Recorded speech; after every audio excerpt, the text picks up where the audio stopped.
Le responsable du service parc des véhicules et ateliers de la ville de Strasbourg, Monsieur Benoît Weinling. Mais peut-être, avant de rentrer vraiment dans le vif du sujet, je souhaiterais juste vous donner quelques petits chiffres pour vous situer aussi.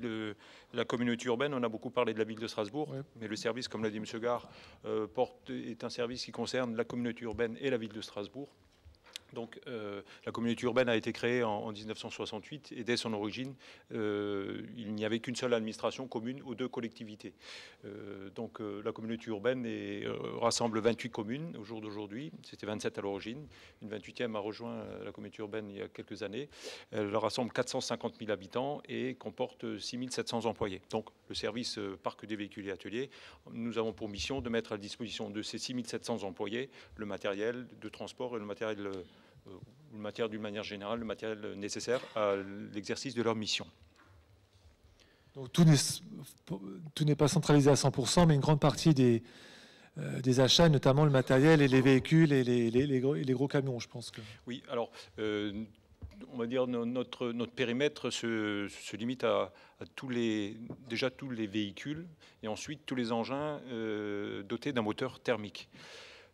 Très récemment, d'ailleurs, nous avons élargi un petit peu ce domaine dans la mesure où, on l'a vu sur l'exposé précédent de nos partenaires Pellenc, que du matériel que nous avions traditionnellement acheté en thermique, notamment le petit matériel, des souffleurs, des taillés, des débroussailleuses, ce matériel existe maintenant sur le marché en version électrique. Donc nous nous intéressons bien évidemment à ce matériel et du coup, la définition même de notre activité est un peu élargie. Donc nous allons voir maintenant, je crois, la taille du parc véhicules et autos donc, oui. À Strasbourg. Donc la taille du parc des véhicules de la ville et de la communauté urbaine, encore une fois.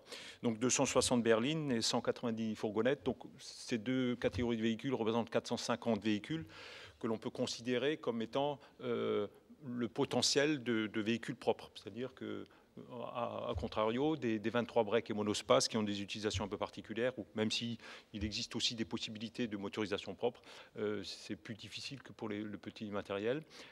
300 autres utilitaires, là il s'agit de fourgons et de pick-up. 300 poids lourds, donc là aussi difficulté à trouver du véhicule propre. Donc soit un parc de 1100 véhicules à 4 roues et plus.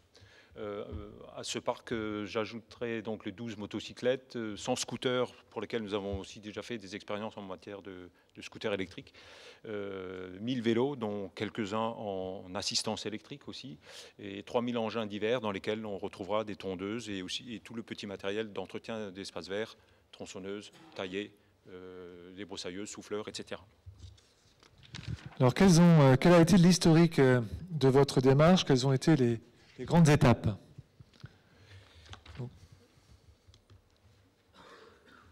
Oui, alors. Donc ça fait quelques années, je vois 1980 déjà. Oui, donc c'est-à-dire que peut-être contrairement aux présentateurs précédents, ou voire même ceux qui vont me suivre à la tribune, nous ne sommes pas fabricants, bien évidemment, de matériel, nous sommes simplement utilisateurs. Donc à partir du moment où on est utilisateur, on suit aussi l'évolution du marché et des propositions que peuvent faire les constructeurs.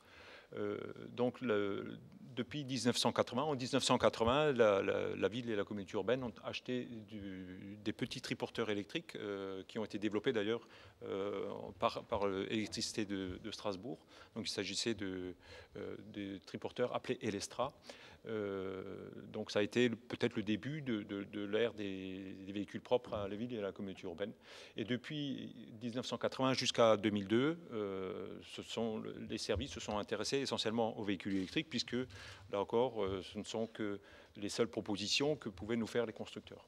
À partir de 2002, nous sommes intéressés aux motorisations gaz. Alors dans un premier temps au GPL, puisque l'offre GNV était aussi absente.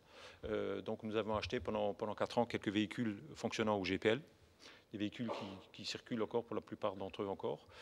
Puis nous sommes intéressés aux véhicules fonctionnant au gaz naturel. Donc nous en avons expérimenté, on va dire 173 ont été achetés, il en reste encore 171 en parc. De ces 173, il y a 20 poids lourds, dont 18 bennes à ordures ménagères que vous pouvez d'ailleurs voir circuler dans les rues, et elles sont d'ailleurs bien identifiées comme étant des véhicules fonctionnant au gaz naturel. Plus récemment, nous nous sommes intéressés, vous en avez certainement entendu parler, aux véhicules hybrides rechargeables, dont une expérimentation est menée sur la communauté urbaine de Strasbourg. Donc sur les 100 véhicules qui ont été mis en circulation sur l'agglomération, la ville et la communauté urbaine en ont pris ou loué 5, puisqu'il ne s'agit pas d'achat, mais de location longue durée. Donc nous participons activement à cette expérimentation, de par l'acquisition, on va dire, de véhicules, mais aussi par la mise en place d'une infrastructure de recharge sur l'agglomération. Mais je pense que ce n'est pas vraiment le sujet d'aujourd'hui.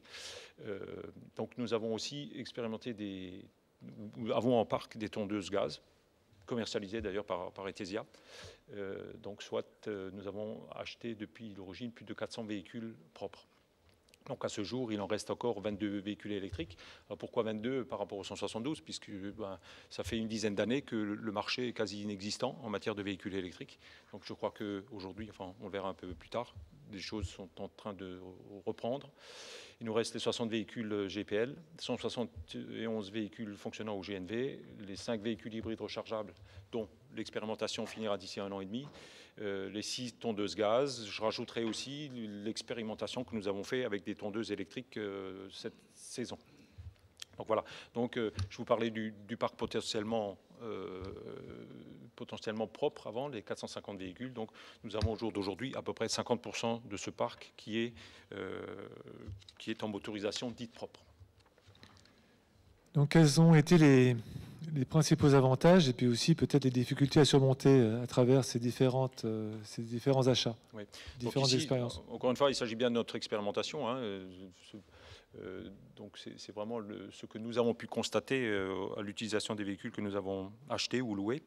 Donc en ce qui concerne les véhicules électriques, déjà, donc peut-être les défauts qu'on pourrait reprocher à ces véhicules. Bon, l'autonomie, ça a été déjà cité.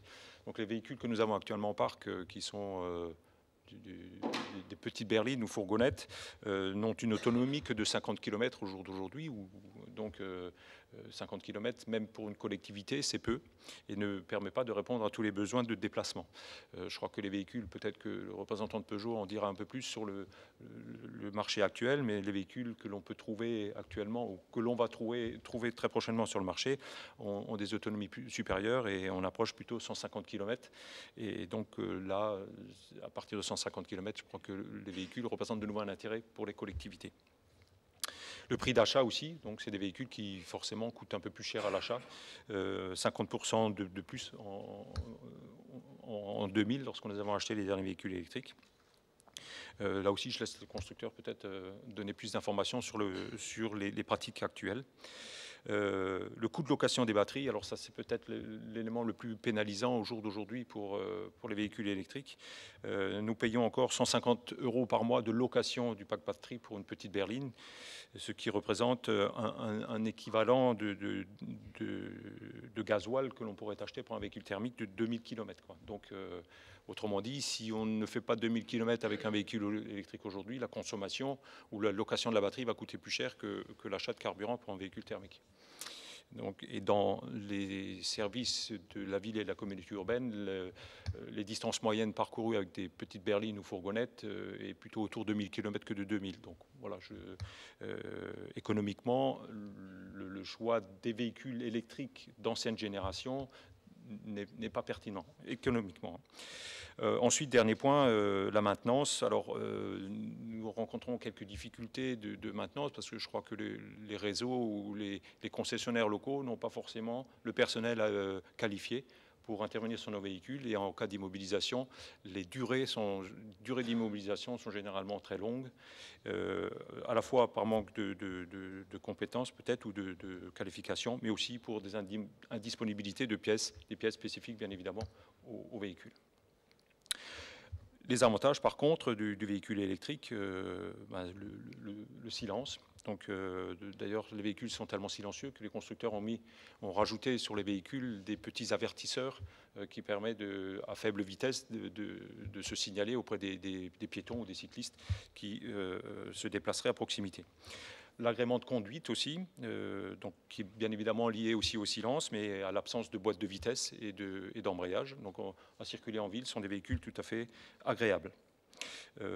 Ensuite, absence locale d'émissions de gaz polluants, donc CO2, mais aussi tous les gaz réglementés. Alors, maintenant, je pense qu'il faut quand même, malgré tout, rester un petit peu prudent quand on s'avance sur ce sujet. Si on utilise un véhicule électrique, il n'y a pas d'émissions de gaz polluants locales, mais il faut malgré tout se poser la question du mode de production de l'électricité que l'on va utiliser pour le véhicule. Alors les perspectives, celles qui s'offrent à nous, ou du moins aux collectivités, donc on constate que les offres se multiplient. Comme je vous le disais avant, pendant 10 ans, il y avait absence d'offres, mais aujourd'hui, je crois que tous les constructeurs français sont en train de développer des véhicules électriques. Donc une offre commence à exister, le marché se développe et nous, la collectivité, on achète souvent au travers de l'UGAP, qui est un groupement d'achat public, donc une espèce de centrale d'achat pour les collectivités. Nous attendons avec impatience que ces offres se concrétisent pour les véhicules électriques.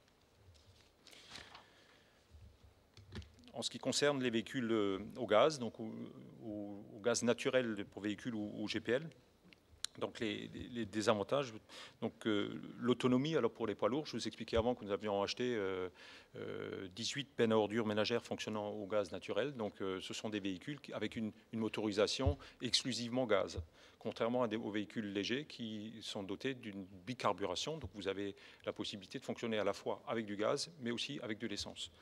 Donc pour les poids lourds uniquement, cette autonomie est plutôt un inconvénient dans la mesure où on est limité à des distances de 120 à 140 km. Ensuite, le réseau de distribution de gaz. Alors pour les véhicules GPL, il existe un réseau national. Les distributeurs habituels d'hydrocarbures ou de carburant offrent des possibilités d'approvisionnement en GPL. Par contre, pour le gaz naturel véhicule, ce sont plutôt notamment sur Strasbourg, c'est le distributeur local de gaz, qui est Gaz de Strasbourg ou Enerest, qui commercialise sur deux seuls points de l'agglomération du gaz naturel. C'est-à-dire, pour une collectivité comme la nôtre, ça ne pose pas de problème particulier dans la mesure où l'un de ces points est à proximité de nos dépôts. Donc, pas de souci particulier pour une collectivité. Par contre, pour le grand public, cela poserait certainement plus de problèmes. Pour la maintenance, la problématique est la même que pour les véhicules électriques. Là encore, dès qu'on est à partir du moment où on est sur des motorisations particulières, avec certainement une production de véhicules aussi bien plus faible que les motorisations thermiques habituelles, manque de qualification dans les concessions locales, ainsi qu'une indisponibilité des pièces de rechange, ou indisponibilité ou du moins des délais de livraison très longs. Ensuite, la puissance faible. Alors c'est vrai qu'on perd un peu en puissance par rapport aux motorisations ou l'utilisation de l'essence sur les motorisations gaz. On perd entre 5 et 10% de puissance. Ensuite, les avantages. Alors le coût global de détention d'un véhicule gaz est plus intéressant généralement que pour le véhicule identique ou semblable en version diesel ou essence. Et ça, malgré le surcoût qu'on peut observer à l'achat du véhicule. Donc un véhicule gaz est un peu plus cher qu'un véhicule essence ou gasoil. Mais par contre, aux consommations, on s'y retrouve et la consommation, le coût de consommation de carburant est environ 20% plus faible pour un véhicule gaz, qu'il soit GNV d'ailleurs ou GPL, que pour un véhicule gasoil. Et pour les perspectives, alors on regrette un petit peu qu'il n'y ait pas vraiment d'évolution technologique récente, contrairement à l'électricité, notamment, ou aux véhicules hybrides ou hybrides rechargeables. Donc les motorisations gaz sont certainement aujourd'hui encore semblables à celles que l'on pouvait trouver il y a une dizaine d'années. Donc l'écart aussi entre les performances d'un véhicule gaz et celles d'un véhicule diesel ou essence est en train de se réduire dans la mesure où les normes sont aussi de plus en plus exigeantes pour les moteurs thermiques traditionnels. Une régression des offres, donc on a pu voir aussi que les catalogues des constructeurs se sont réduits. Certains constructeurs, même français, proposaient encore il y a peu des véhicules fonctionnant au GNV. Aujourd'hui, ça n'est plus le cas. Voilà.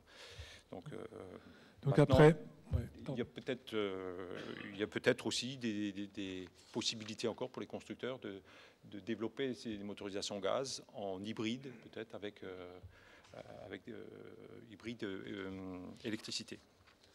Donc après l'électrique, le gaz GNV, GPL, donc tout ce qui est véhicule, voiture hybride ou hybride rechargeable. Hein.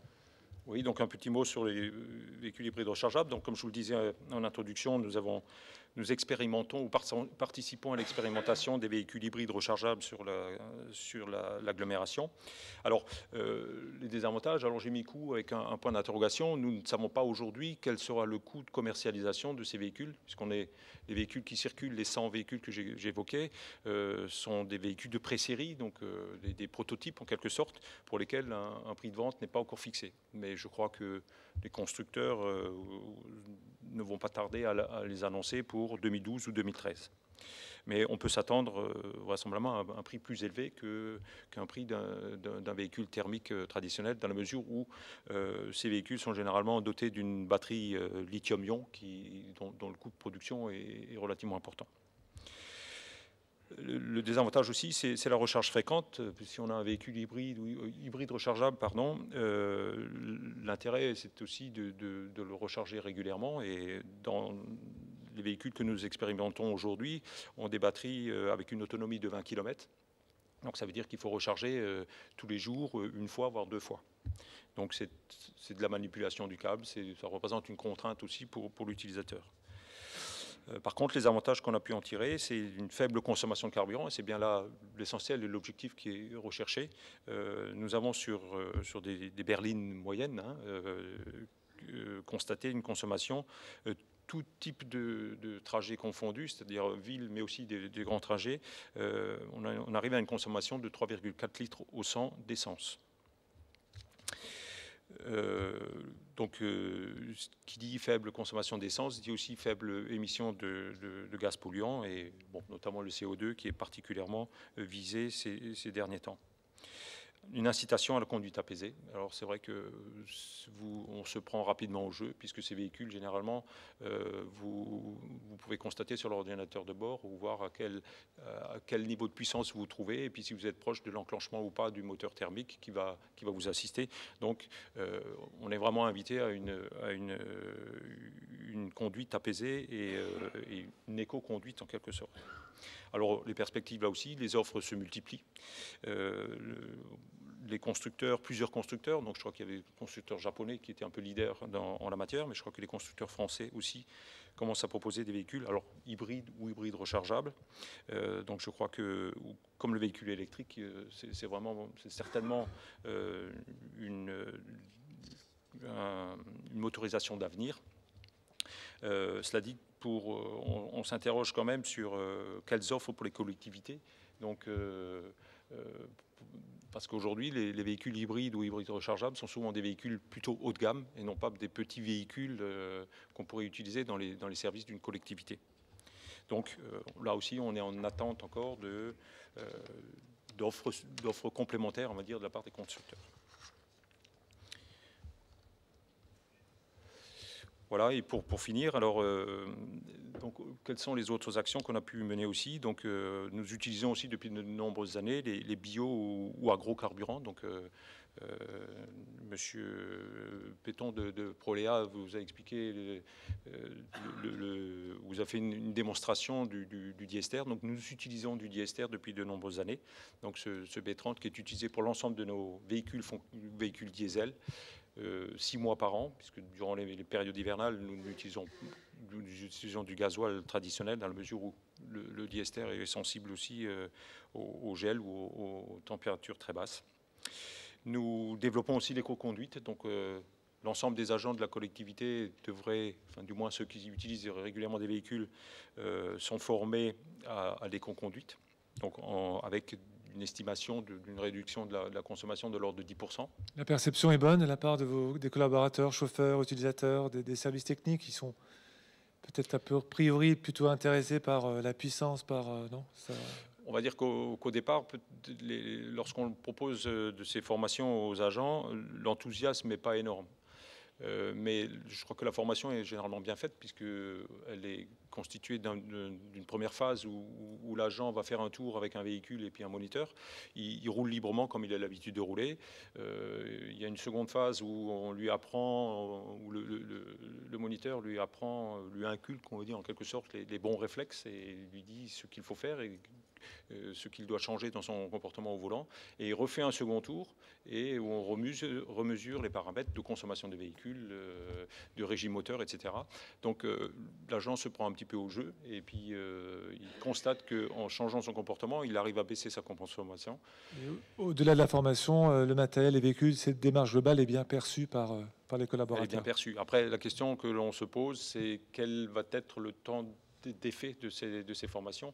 On forme aujourd'hui un agent, il va consommer moins demain, mais est-ce qu'après-demain, il ne va pas revenir à ses anciens réflexes? Donc c'est une des questions qu'on se pose. Mais peut-être qu'il faudra à ce moment-là introduire des recyclages dans l'éco-conduite. Et pour finir, le dernier point de développement qui vise à une démarche de déplacement durable sur la ville et la communauté urbaine, c'est l'utilisation de moyens de transport alternatifs, donc plus respectueux de l'environnement que le véhicule. Donc nous avons mis en place une incitation à l'utilisation des transports en commun avec la participation aux frais d'abonnement au réseau de transport en commun, mais aussi une participation à la location de vélos sur le territoire de la communauté urbaine de Strasbourg.